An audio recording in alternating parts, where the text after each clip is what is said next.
Hello, dear children. We once again meet after a long time. I hope that you enjoyed the Diwali vacation.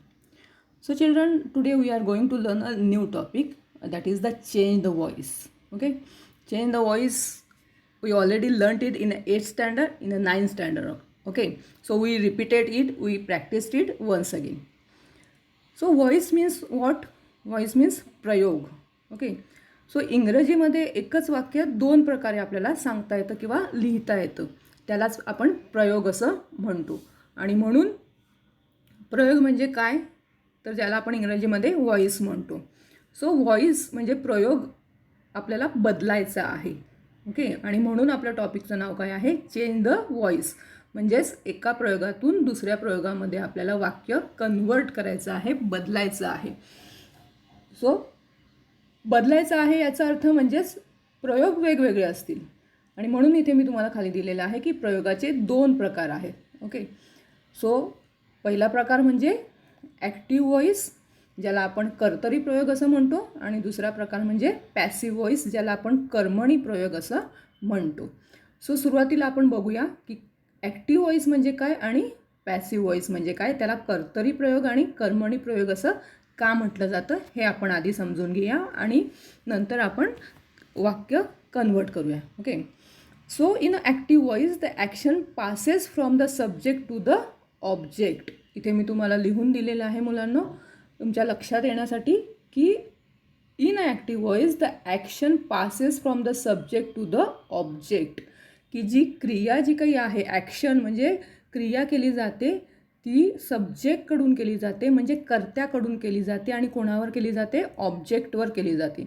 So in active voice the subject is the doer of the action. Subject is the doer means doer म्हणजे करणारा.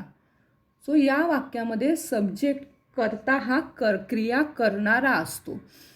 Okay, कर्ता हा महत्त्वाचा असल्यामुळे त्याला कर्तरी प्रयोग असं म्हटलं जातं. कर्त म्हणजे काय, कर्ता, आणि म्हणून त्याला मराठीमध्ये कर्तरी प्रयोग असं म्हणतात. बघा, मराठीमध्ये सुद्धा तुम्हाला लिहून दाखवलेलं आहे की कर्तरी प्रयोगामध्ये कर्ता म्हणजे ज्याला आपण सब्जेक्ट असं म्हणतो, तो क्रिया करत असतो.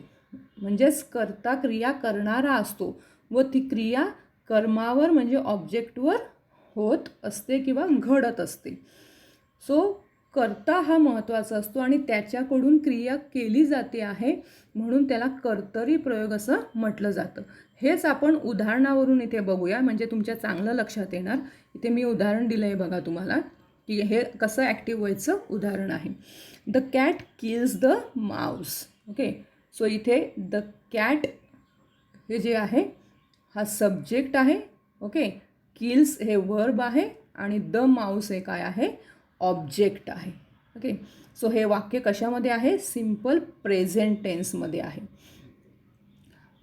यालाच मराठीमधून काय म्हणूया आपण, मांजर उंदराला मारते. याचं मराठीमध्ये ट्रान्सलेशन जर करायचं झालं तर काय करूया आपण, मांजर उंदराला मारते. ओके, सो मांजर हे काय आहे, कर्ता आहे, त्यानंतर उंदीर हे आहे कर्म, आणि मारते हे आहे क्रियापद.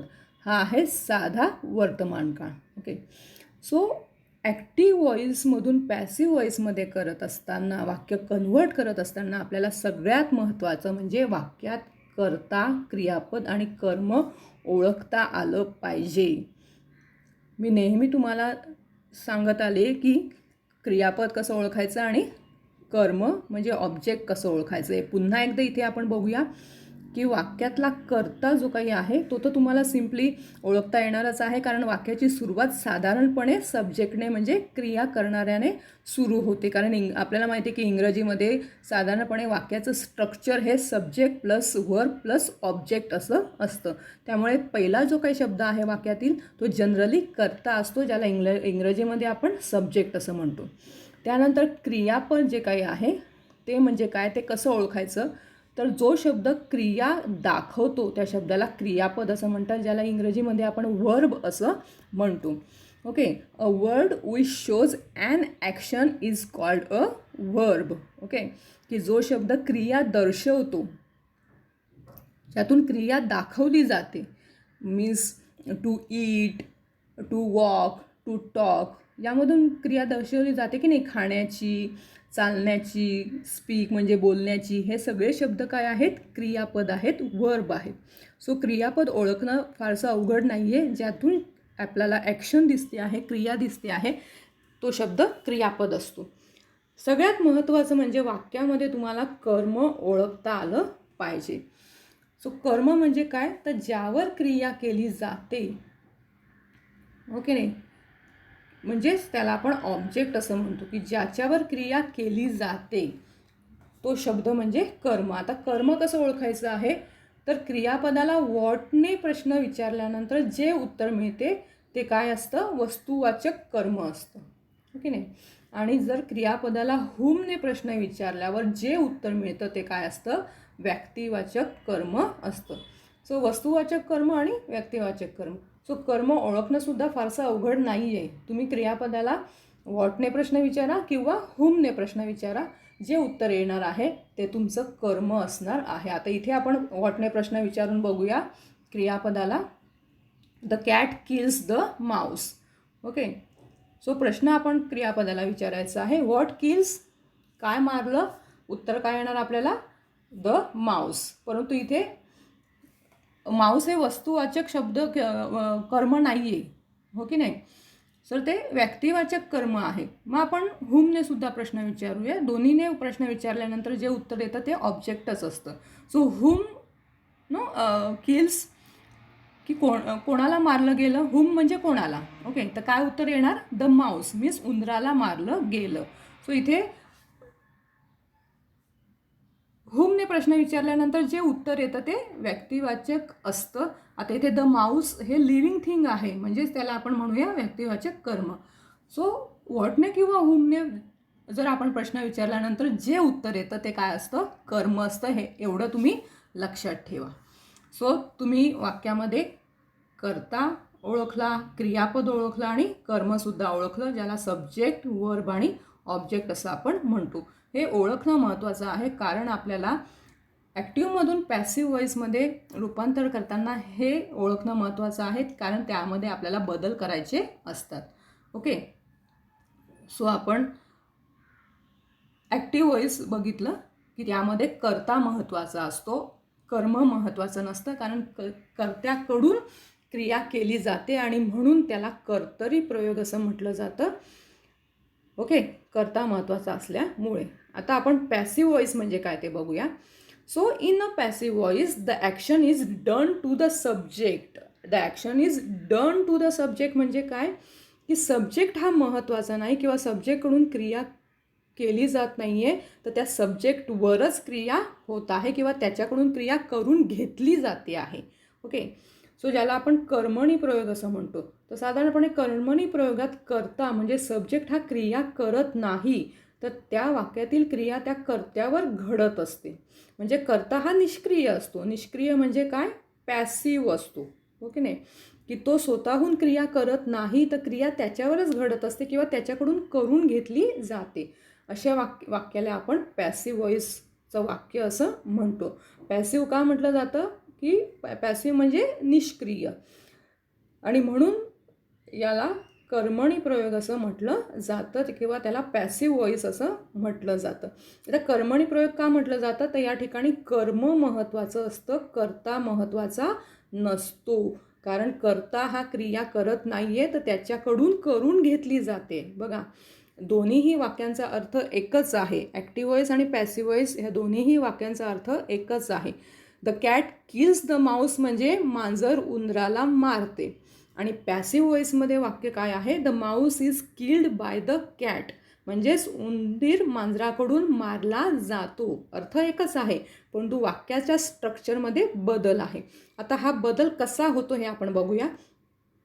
तत्पूर्वी मला असं वाटतं की पॅसिव्ह व्हॉईस म्हणजे काय ते कळलं असावं, हो की नाही. ॲक्टिव्ह व्हॉईसमध्ये कर्ता महत्त्वाचा आहे, पॅसिव्ह व्हॉईसमध्ये कर्म महत्त्वाचा आहे. कर्ता हा फारसा महत्त्वाचा नाही, कारण तो निष्क्रिय असतो, आणि म्हणून त्याला पॅसिव्ह व्हॉईस म्हणजे कर्मणी प्रयोग, कारण कर्म महत्त्वाचे असल्यामुळे कर्मणी प्रयोग असं म्हटलं जातं, ओके. सो या ठिकाणी एक्झाम्पल आपण बघूया. The mouse, okay. कर्तरी प्रयोगामध्ये जो ऑब्जेक्ट होता द माऊस, हा कर्मणी प्रयोगामध्ये सब्जेक्टच्या जागी आला द माऊस. त्यानंतर is killed by the cat हा बदल झाला. ओके, म्हणजेच उंदीर मांजराकडून मारला जातो किंवा मारला. आता हे सिम्पल प्रेझेंट टेन्स आहे. ओके, सो मारला जातो. या ठिकाणी उंदीर हे कर्म आहे, मांजराकडून म्हणजे हा कर्ता आहे परंतु तो निष्क्रिय आहे, आणि मारला जातो हे क्रियापद आहे. ओके, म्हणजेच कर्ता हा महत्त्वाचा नाही. सो या ठिकाणी तुम्हाला मी लिहून दिलं आहे अजून जास्त समजण्यासाठी की या वाक्यात कर्ता क्रिया करत नाही, उलट क्रियापदाकडून व्यक्त झालेली क्रिया कर्त्यावरच घडत आहे. कर्त्याबाबत काहीतरी केले जात आहे. कर्म महत्त्वाचं असल्यामुळे त्याला कर्मणी प्रयोग असं म्हटलं जातं. हे तुम्हाला लक्षात राहण्यासाठी मी तुम्हाला लिहून दिलं आहे. म्हणजेच या ठिकाणी बदल काय झालेला आहे बघा. ॲक्टिव्ह व्हॉईसमधलं वाक्य आहे the cat kills the mouse. Passive व्हॉईसमध्ये त्याचा बदल होताना द माऊस हे ऑब्जेक्ट सब्जेक्टच्या जागी येणार. त्यानंतर हे इज हे इथे कसं आलं तर आपल्याला वाक्याचा काळ आधी ओळखायचा आहे. वाक्याचा काळ आपण कशावरून ओळखणार? क्रियापदावरून ओळखणार. क्रियापद कुठलं आहे? किल्स. ओके, नाही एस लागलेला आहे, याचा अर्थ हे सिम्पल प्रेझेंट टेन्समधील क्रियापद आहे, म्हणजे वाक्य सिम्पल प्रेझेंट टेन्समध्ये आहे. सो ऑब्जेक्ट हे सब्जेक्टच्या जागी घ्यायचं आहे. त्यानंतर वाक्यातील काळानुसार योग्य ते टू बीचं रूप वापरायचं आहे. प्रेझेंट टेन्समध्ये आपण टू बीचं कुठले रूप वापरतो? Am, is and are. Okay, am हे टू बीचं रूप आपण आय करता असताना वापरतो. इज हे टू बीचं रूप आपण करता हा सिंग्युलर म्हणजे एकवचनी असताना वापरतो. आणि आर हे टू बीचं रूप आपण करता हा प्लुरल असताना म्हणजे अनेक वचनी असताना वापरतो. मग या ठिकाणी आपल्याला बघायचं आहे की ऑब्जेक्ट हा सब्जेक्टच्या जागी आल्यानंतर त्याला अनुसरून आपल्याला टू बीचं योग्य रूप वापरायचं आहे काळानुसार. सो आता द माऊस हे सिंग्युलर आहे म्हणून आपण टू बीचं कुठलं रूप वापरलं? इज वापरलं. त्यानंतर क्रियापदाचं पी पी ज्याला आपण पास्ट पार्टिसिपल असं म्हणतो. पास्ट पार्टिसिपल म्हणजे क्रियापदाचं धातुसाधित रूप. क्रियापदाचं धातुसाधित रूप म्हणजे काय? क्रियापदाचं तिसरं रूप. क्रियापदाचं पहिलं रूप म्हणजे मूळ रूप, क्रियापदाचं दुसरं रूप म्हणजे भूतकाळी रूप, आणि क्रियापदाचं तिसरं रूप म्हणजे ज्याला आपण पास्ट पार्टिसिपल असं म्हणतो. मुलांनो लक्षात ठेवा, ॲक्टिव्ह व्हॉईसमधून पॅसिव्ह व्हॉईस करताना पॅसिव्ह व्हॉईसमध्ये नेहमी क्रियापदाचं तिसरं रूपच वापरलं जातं. मग ॲक्टिव्ह व्हॉईसमधील क्रियापदाचा कुठलाही काळ असू दे, पॅसिव्ह व्हॉईसमध्ये क्रियापदाचं तिसरं रूपच वापरलं जातं. ओके, त्यानंतर बाय हे प्रेपोजिशन वापरलं जातं आणि नंतर सब्जेक्ट जो काही आहे ॲक्टिव्ह व्हॉईसमधील तो ऑब्जेक्टच्या जागी येणार. सो मुलांना या ठिकाणी आपण काय बदल केला ॲक्टिव्ह व्हॉईसमधून पॅसिव्ह व्हॉईसमध्ये कन्व्हर्ट करताना, चेंज करताना? तर ॲक्टिव्ह व्हॉईसमधील जे काही ऑब्जेक्ट आहे ते आपण आधी पुढे घेतलं, द माऊस. ओके, त्यानंतर इज हे टू बीचं रूप वापरलं. बघा इथे टू बी फॉर्म म्हणजेच टू बीचं योग्य रूप. आता इथे टू बीचं योग्य रूप मी अशासाठी लिहिलं आहे की वाक्यातील काळानुसार, मग वाक्य प्रेझेंट टेन्स असो, पास्ट टेन्स असो किंवा फ्युचर टेन्स असो, योग्य ते टू बीचं रूप वापरायचं आहे. त्यानंतर आपण इथे काय वापरलं आहे?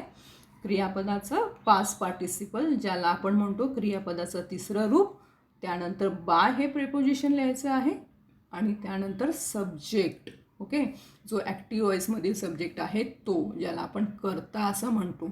बाय हे काय आहे? शब्दयोगी अव्यय आहे. ओके, सो ॲक्टिव्हमधून पॅसिव्ह करताना अशा प्रकारचं स्ट्रक्चर तुम्ही वापरायचं आहे, ज्याला आपण सूत्र असं सुद्धा म्हणू शकतो.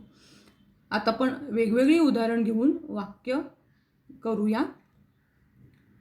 पुढचं वाक्य एकदा पुन्हा करूया म्हणजे तुम्हाला अधिक चांगल्या प्रकारे लक्षात येणार. Okay, the cow at the corn. या ठिकाणी द काऊ हे सब्जेक्ट आहे, एट हे वर्ब आहे, द कॉर्न हे ऑब्जेक्ट आहे. ओके, सो कर्त्याकडून क्रिया केली जाते. The cow means guy. Corn, corn म्हणजे कणीस म्हणूया आपण किंवा पीक म्हणूया. ॲक्च्युली कॉर्न म्हणजे मक्याचं कणीस. ओके, सो गाईकडून मक्याचं कणीस, गाय मक्याचं कणीस खाल्लं. ओके, एट म्हणजे पास्ट टेन्स आहे. गाईने मक्याचं कणीस खाल्लं. दिस इज अ V2. ईट हे पहिलं रूप आहे, एट हे दुसरं रूप आहे, इटन हे तिसरं रूप आहे. ओके, सो या ठिकाणी हे जे काही ॲक्टिव्ह व्हॉईस आहे ते आपण पॅसिव्ह व्हॉईसमध्ये करूया.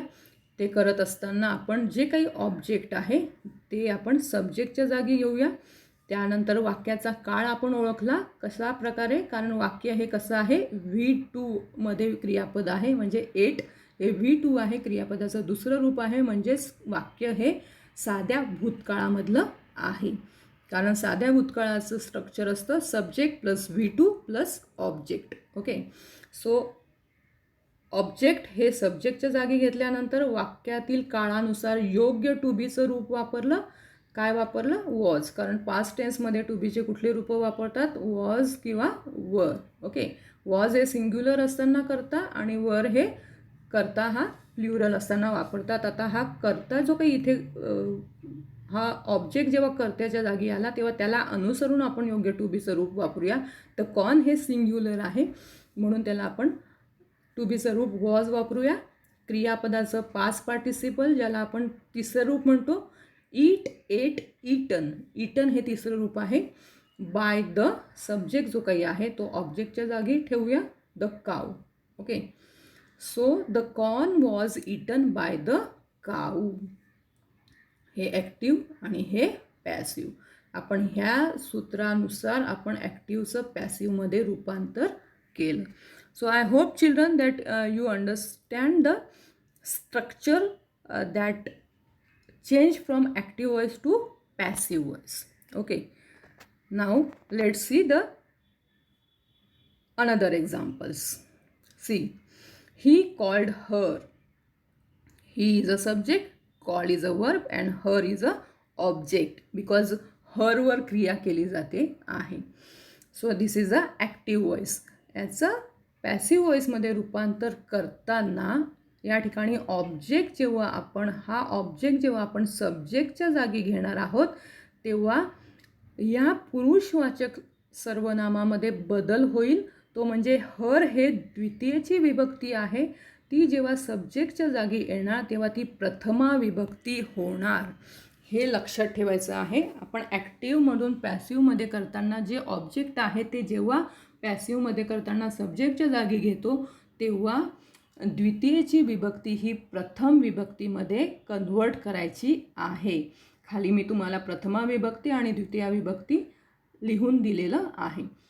सो हर हे सब्जेक्टच्या जागी आल्यानंतर त्याचं रूपांतर शीमध्ये होणार. वाक्याचा काळ आहे कॉल्ड म्हणजे सिम्पल पास्ट टेन्स, म्हणजे टू बीचं रूप वॉज येणार because she is a singular. She was called, V3 कॉल्डच राहणार. बाय हीचं काय होणार? हिम होणार. आता ही हे काय आहे? प्रथम विभक्ती आणि हर हे द्वितीय विभक्ती आहे. ही द्वितीय विभक्ती इथे प्रथम विभक्ती झाली आणि ही प्रथम विभक्ती इथे द्वितीय विभक्ती झाली. ओके, सो हा चेंज मी इथे तुम्हाला खाली लिहून दाखवलेला आहे बघा. याला पुरुषवाचक सर्वनाम प्रोनाऊन असं म्हटलं जातं. तर सो ह्या प्रोनाऊन्समध्ये कुठला बदल होतो? ॲक्टिव्हमधून पॅसिव्ह व्हॉईसमध्ये रूपांतर होताना आणि पॅसिव्हमधून ॲक्टिव्हमध्ये रूपांतर होताना. बघा ह्या सर्व प्रथम विभक्ती आहेत. सी, आयचं रूपांतर मीमध्ये होतं म्हणजे द्वितीय विभक्ती. वी, अस, यू राहतं. ही, हिम होतं. शी, हर होतं.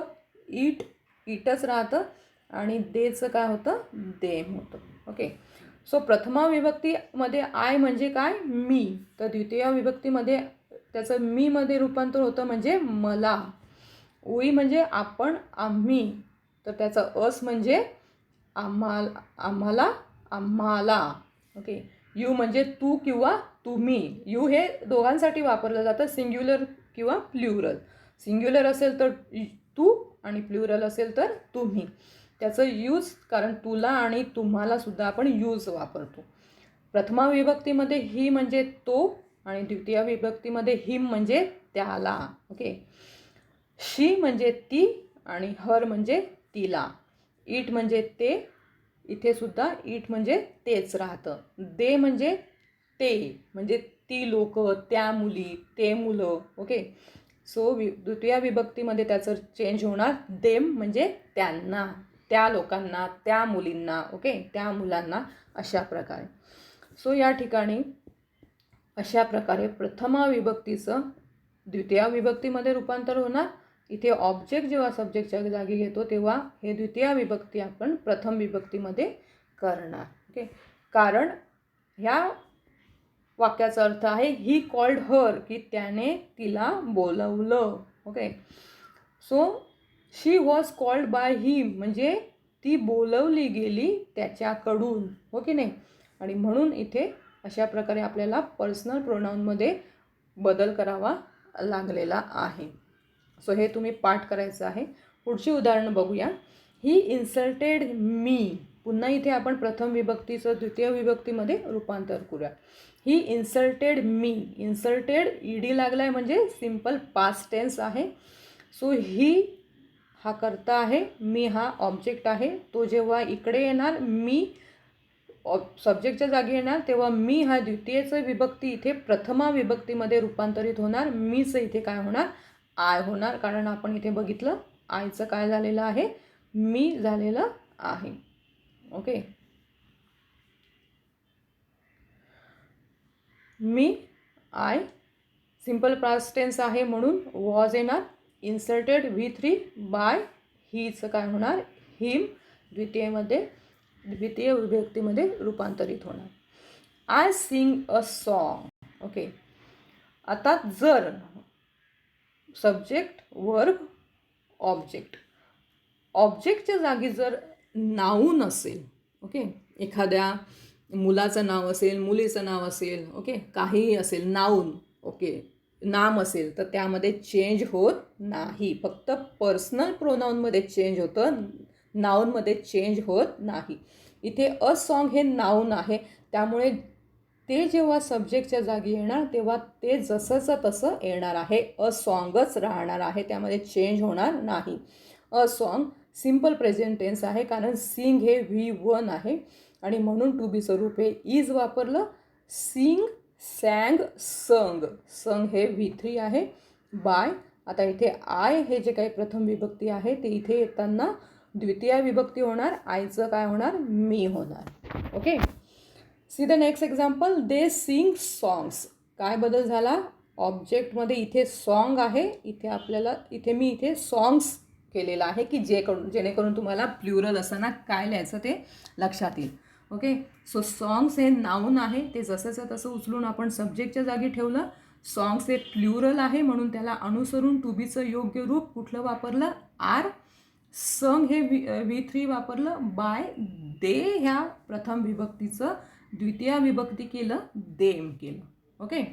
Next example. I sang a song. इथे सिंग होतं प्रेझेंट टेन्स, आता इथे काय आहे, सॅंग आहे म्हणजे पास्ट टेन्स आहे. सो अ सॉन्ग सब्जेक्टच्या जागी आलं, पास्ट टेन्स आहे म्हणून टू बीचं कुठलं रूप वापरलं, वॉज वापरलं.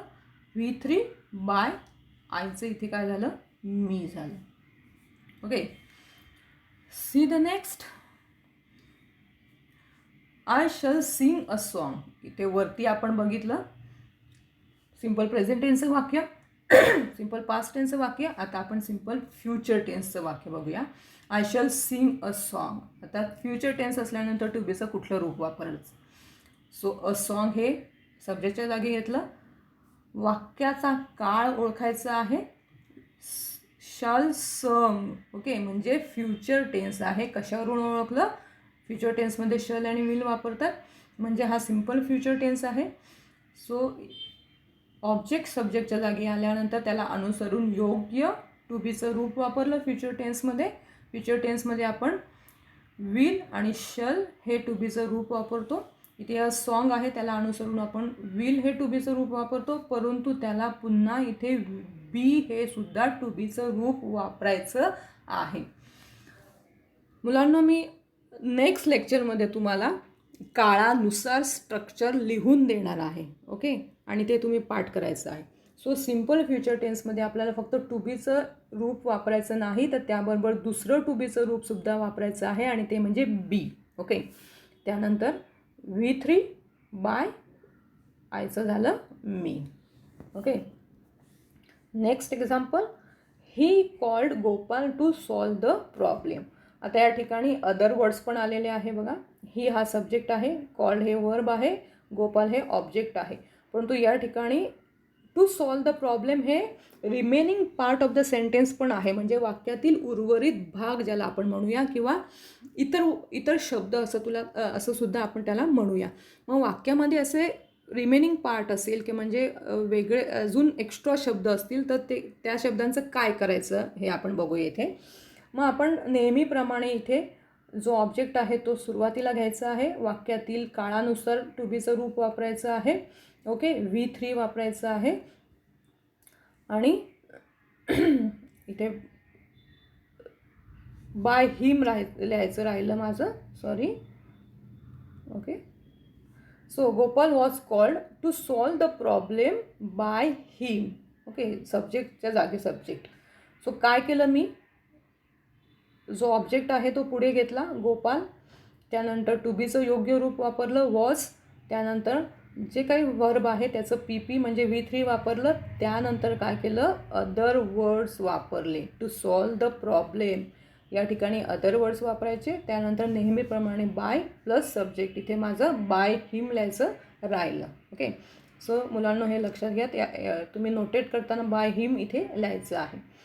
सो वाक्य कितीही मोठं असलं, म्हणजे कितीही रिमेनिंग पार्ट सब्जेक्ट ऑब्जेक्ट आणि वर्ब ओळखल्यानंतर जो रिमेनिंग पार्ट आहे तो कुठे लिहायचा आहे, तो PP नंतर लिहायचा आहे. असं काही नाही की तो V3 नंतरच लिहायला पाहिजे. वाक्यातील म्हणजे अर्थानुसार आपण ते रिमेनिंग पार्ट त्याला ॲड करायचं आहे. बऱ्याच वेळा आपण PP नंतर ते वापरतो, बऱ्याच वेळा आपण सब्जेक्ट नंतरही ते लिहितो, पण जनरली असं लिहिल्यानंतर आपण बाय सब्जेक्टने ते वाक्य लिहितो. ओके, सो अशा प्रकारची वाक्य आपण अजून जास्तीत जास्त घेणार आहोत.